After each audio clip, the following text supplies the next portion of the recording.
susunod na programa ay rated PG. Ito ay nangangailangan ng patnubay at gabay ng magulang para sa mga batang manonood.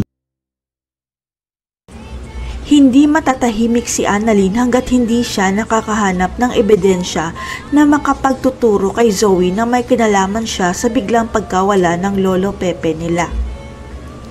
Malakas ang kutob ni Annalyn na nagsisinungaling sa kanya si Zoe matapos siyang ilaglag ni Joy dahil ang sabi ni Joy hindi naka-duty si Zoe ng buong araw sa Apex.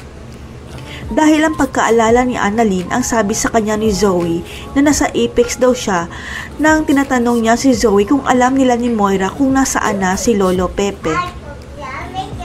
Si Zoe at Moira kasi ang tinuturo ng driver na huling kausap at kasama ni Lolo Pepe kaya sila ang prime suspect sa pagkawala ni Lolo Pepe kahit na magsinungaling pa sila.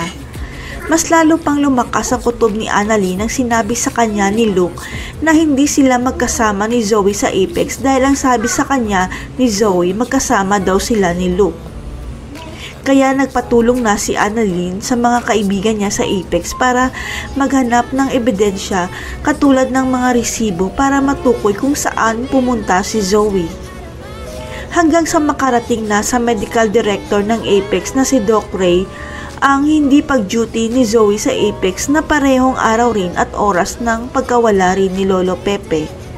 Ang hindi alam ng lahat, takot na si Zoe dahil sa ginawang krimen ng mami niya at parang hindi na niya kaya na itago pa ang napakalaking sikreto nila ni Moira. Hanggang sa nag-away si Moira at Zoe dahil nagsumbong si Zoe kay Doc Carlos. Kaya ilalaglag ni Zoe si Moira dahil sasabihin na niya ang totoo kay Annalyn. Hindi gusto ni Zoe na mamatay ang Lolo Pepe niya dahil mahal pa rin niya ito. Kahit magkaaway sila kaya gagawin niya ang tama para mailigtas ang buhay ni Lolo Pepe. Hanggang sa matunto ng mga kapulisan ang lungga ni Moira at Balahadja at nasagip nila si Lolo Pepe na nag-aagaw buhay na dahil sa pagpapahirap sa kanya ni Balahadja. Nang malaman ni Doc Ray na kasabwat si Zoe sa pagkidnap kay Lolo Pepe dahil tinulungan pa nito si Moira na itakas si Lolo Pepe, may parusang ipapataw kay Zoe. Dahil nakaabot na sa PRC ang krimeng ginawa ni Zoe kay Lolo Pepe, kaya tatanggalan siya ng lisensya para hindi na siya makapanggamot pa dahil hindi na siya lisensyadong doktor.